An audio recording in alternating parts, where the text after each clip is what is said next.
Okay, you guys, this is how I woke up this morning. My whole mouth is just dry blood, basically. I have it on both sides of my cheeks. I've been having a lot of problems with my gums lately, bleeding. You can tell it is this tooth because it's bleeding right now. So I have to get all of this under control. And then I have like new blood already starting to come up. So that's fun. So yeah, I have some on this side, some on this side. My two front teeth are caked in blood. Then now, as you guys can see, I have new blood showing. Actually, I don't know if you guys can see that or not, but, and then of course my lips also. I have it on this arm. It's only a little bit. And then this is the fun part. I have it all over this hand, all over right here. So I'm pretty sure my hand was right here and probably going like this or something like that, or close to that. And then I have a large spot on my left shoulder. The inside is still kind of wet, so it's not completely dried out yet. These last couple of days have been really hard because I've been having mouth bleeds, but they haven't been when I've been sleeping. They've been when I wake up and I start to brush my teeth and I start to take my medicine and I get that first drink in because my mouth is so dry, then it starts to bleed, but never it being like this just before I wake up. Yeah, it's September 1st, and of course this is how my month is starting. So yeah, we're gonna see how this month goes. August was absolutely terrible. I started out the month with extreme chest pains. I'm taking morphine and Xanax, so I have some memory loss, so I don't remember quite the exact dates, but I know the beginning of August I had extreme chest pain for 2 days straight where I couldn't breathe properly. I couldn't take a full breath without it just hurting. And I couldn't move without it hurting. So I basically just laid in bed because laying in bed and laying still was the only way that I could function. Because if I did anything else, then it hurt and I couldn't breathe. So I had to wear my oxygen. I did a heating pad and then just kind of hoped and wished that it would go away. And that is the worst it has ever been. I did have a little incident about 4 years ago, and that chest pain lasted for maybe about 5 hours, I think. Well, before this experience, that was my first really bad experience. Before the 5-hour experience, I never had it last more than, I would say not even more than 5 minutes, because when I get chest pains right here, that's how I know I need to stop what I'm doing, because I'm either walking and I'm just going too fast and my heart rate is going too fast. So that's my body telling me I need to stop and rest. So that's exactly what I do, and the chest pain immediately goes away. So it never really lingers. And that day it did linger, and it lingered for 5 hours. And then in August, it lasted for 2 whole days. My platelets were extremely low. They were in the 90s. So I was excessively sleeping because that's what low platelets cost, or that's the signs of them, is they cause excessive sleeping. So I was sleeping about 20 hours a day, I would say, for a couple of days, kind of while dealing with the chest pain. It was actually first the excessive sleeping and then the chest pains. But I do have to tell you guys that for me, my normal sleep is between 12 to 16 hours a day. That's already excessive sleeping. A normal person's 8 hours. I can't function off of 8 hours. I can barely function off of 12 hours, but that is my baseline, is a solid 12 hours. And then I got my blood drawn, and the next day they told me that they didn't run it and they didn't process it. So they didn't do anything with that blood. So then I had to go again to get my blood drawn again. And then the girl was because she's the one that has been drawing my blood, I've got it done there the last 3 times. But that day she was do you have to get your blood drawn every week? And I started laughing and I'm nope, I'm not supposed to. I just I've been having bad luck. So we kind of laughed about that. I'm like, no, I'm supposed to get it every 3 weeks. So then when I went in the last time, then she was like, oh, it's been 3 weeks. So she kind of like celebrated it. But then after that, because my platelets were so low, I had to get the low dose of my Winrevair. And I was really afraid that I was going to get the bad side effects, because the side effects that I get with the low dose are migraines and muscle aches. And I did not want that. But I didn't have a choice because I had to get the low dose. I ended up not getting that because instead I got the chest pains and I got the fatigue and I got, what else did mainly the chest pains and the excessive sleeping is what I got. So it's like I kind of replaced the symptoms that I was supposed to get for different symptoms. The chest pain went away and the excessive sleeping went away. Then I was still having a hard time with doing any activity, and I still struggle with that today. It's part of the reason I went on hospice care. So then after all of that happening, that was about a 2-week period. Then I had to get my blood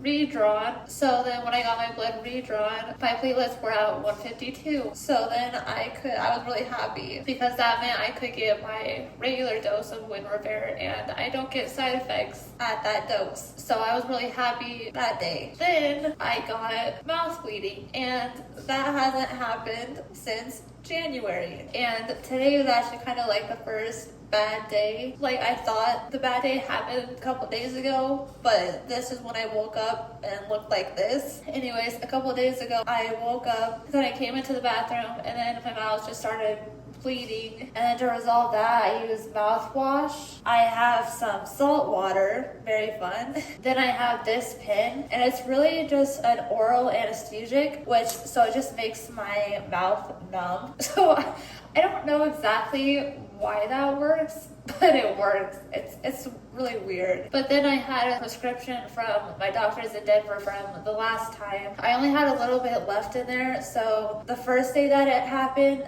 I actually used all the prescriptions because my mouth bled twice, and it didn't stop. It bled for 30 minutes each time, and I think I rinsed my mouth out with everything a couple of times. So after 30 minutes it stopped, and then like maybe 10 minutes after that it restarted. Then I had to restart all of that, and then the next day it was the exact same thing. I woke up, I went to the bathroom, and my mouth started bleeding. That day I didn't have the prescription that my doctors gave me because I used it all the last day. So instead I had to replace that with salt water, and it kind of worked, but really the thing that got it to stop was this. The second day I did also have to use gauze, and let me tell you, the gauze is extremely wait. So I had to use gauze, and part of being on Winrevair means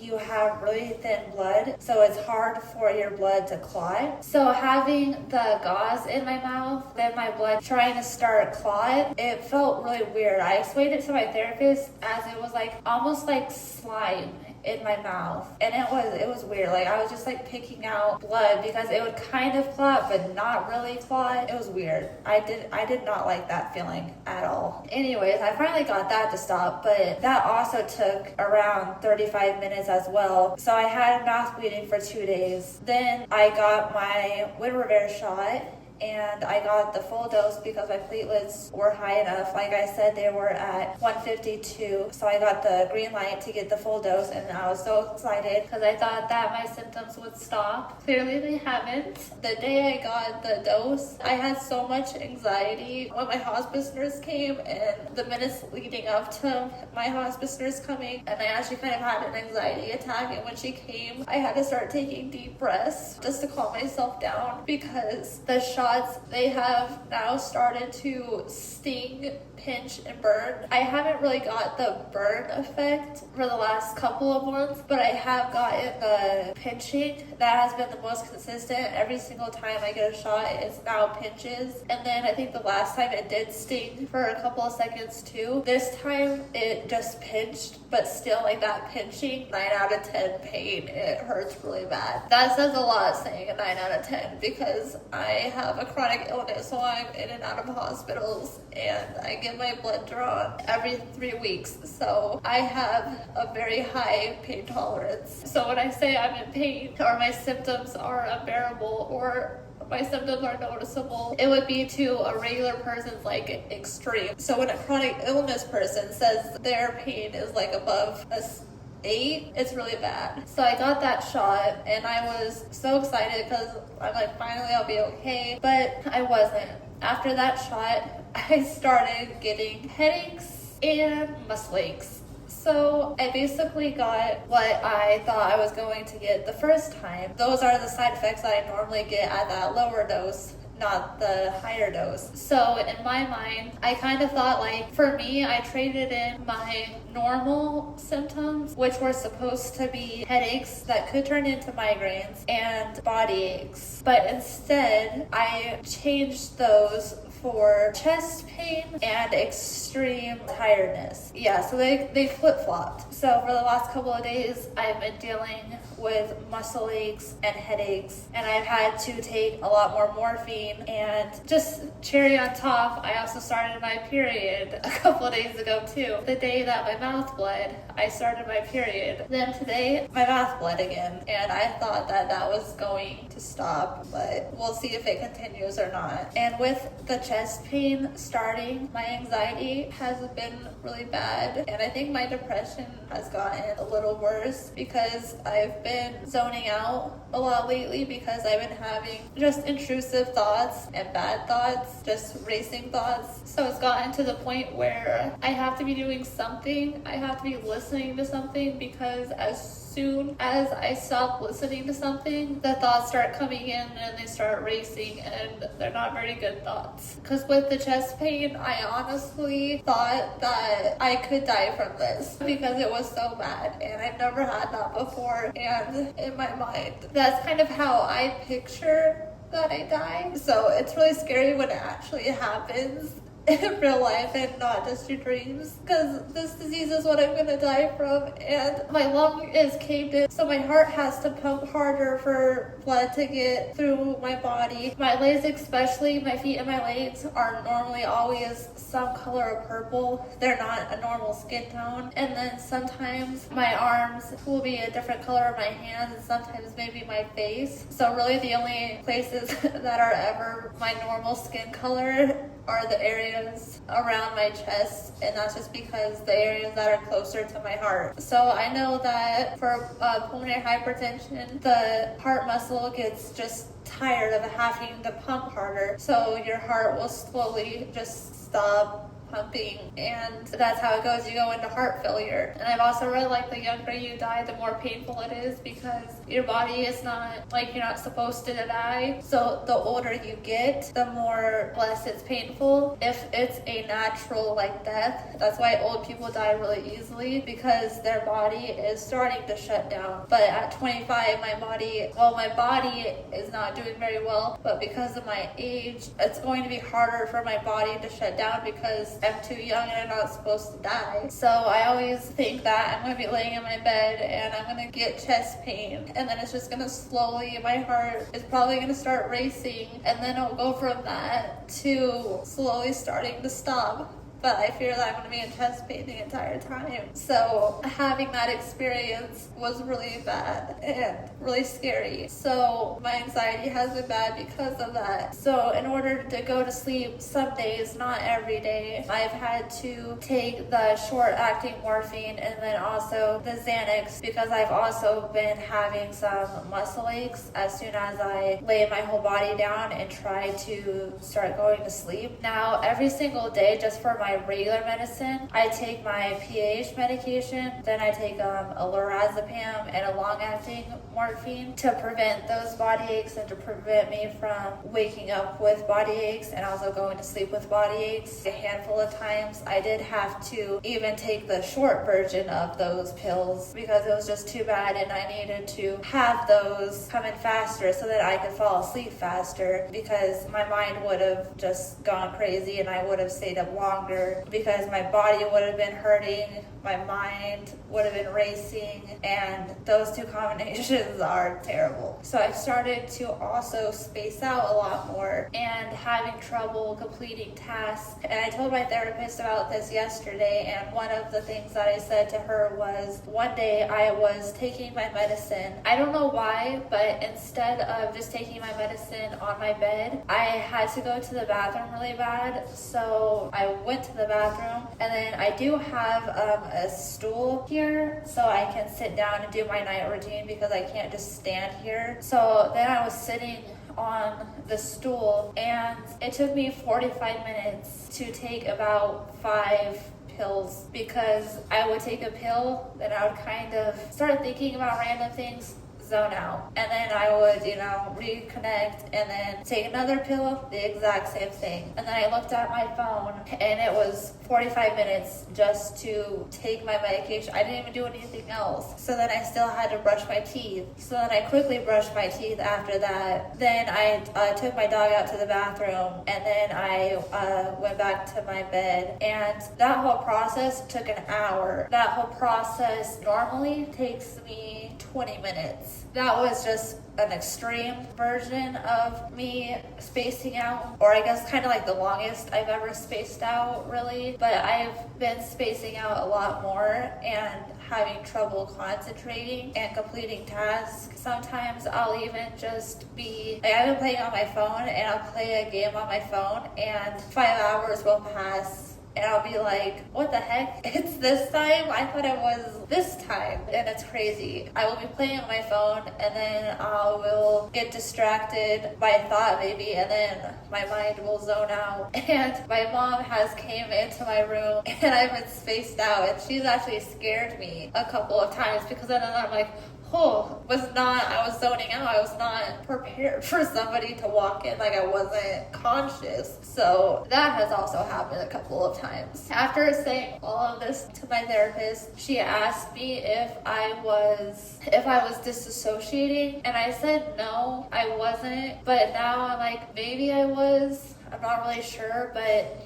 it was more of just like zoning out and not thinking about anything. Maybe I was disassociating. Now that I think about it, I told her no. I just told her that I was zoning out and I was having trouble doing multiple things. And she said that is a coping mechanism, because when I have anxiety, I'm starting to have those intrusive thoughts and need something. So zoning out, that's my brain protecting me, and that's a coping skill. Just because when you're zoning out, your body's not thinking of anything, so you're not having those thoughts. And I also pull out my hair. When I get those bad anxiety thoughts, I always start to pull out my hair. That coping skill, zoning out, was also helping me prevent me from pulling out my hair. My therapist asked me if I thought that it was harming myself, like if I thought it was bad for myself to space out. I told her no. I'm like, it was frustrating about how the amount of time I was losing and how often I was doing it. It wasn't harmful at all. Like, it wasn't a bad thing. It was actually a good thing, because it would stop my brain, stop the thoughts, stop all the physical symptoms as well, because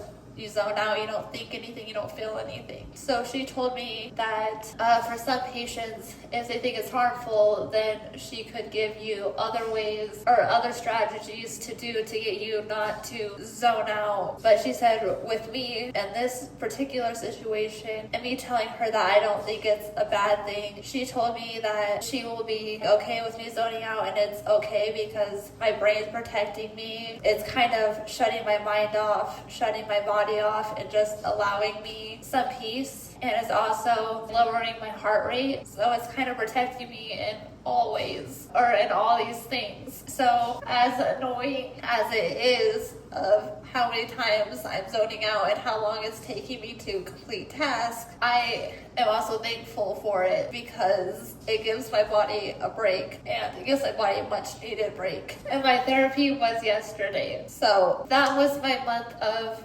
August. Basically, I just described to you, it is now September 1st, and this is what I woke up to. So clearly you can see that I'm still experiencing some of the side effects. This is just what I'm experiencing right now. Yesterday I did have some light sensitivity, so I had to put on my blue light glasses. Now today I have mouth bleeding. I've also switched to a soft food diet, just help prevent my mouth from bleeding, and also just eating on my right side more because it's been the same spot every single time for the last couple of months, which is weird. It used to be my front two teeth, but now it's this side tooth. So that is where my life is right now. I don't know. I thought I was going to get better after that shot. This is the third day after my shot. So I thought that after the shot I would stop having symptoms, but it looks like I'm not going to, because clearly 3 days later I woke up with my mouth bleeding. Yesterday I woke up with, but I had light sensitivity and some muscle aches. So we're still going. I still have some of my symptoms. I'm just hoping that instead of having 2 to 3 really bad symptoms a day, I can go to 1 or to 0, and that's kind of where I'm at, just my normal self, like normally. Actually,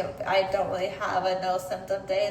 Those are very rare. I would just say that the symptoms, are either 1 or they're mild. I have been wanting to talk about the last month because the last month has just been terrible, and one of the hardest physically symptoms that I've had to deal with, just constantly one after the other, because I basically have had every single type of physical symptoms that I normally get. I have had them. I guess the one thing I haven't had is nausea. Hopefully me saying that, hopefully I don't get that, but that's the one symptom that I haven't gotten. But thank you for listening. This video is just just me talking. It's something that I needed to talk about. I can't really talk about it with other people because I will start to cry like this and then my heart rate will go up. And also it's kind of scary, the symptoms that I've been having, so I haven't really wanted to really say it out loud and to say everything that I've gone through. But I have needed to get it out. As you guys know, I share the good parts of my life and I share the bad parts of my life, and sadly at this time, this is one of the bad moments. This is one of the things about chronic illnesses that most people will not talk about, and the struggles that we have. Bye, warriors. Peace.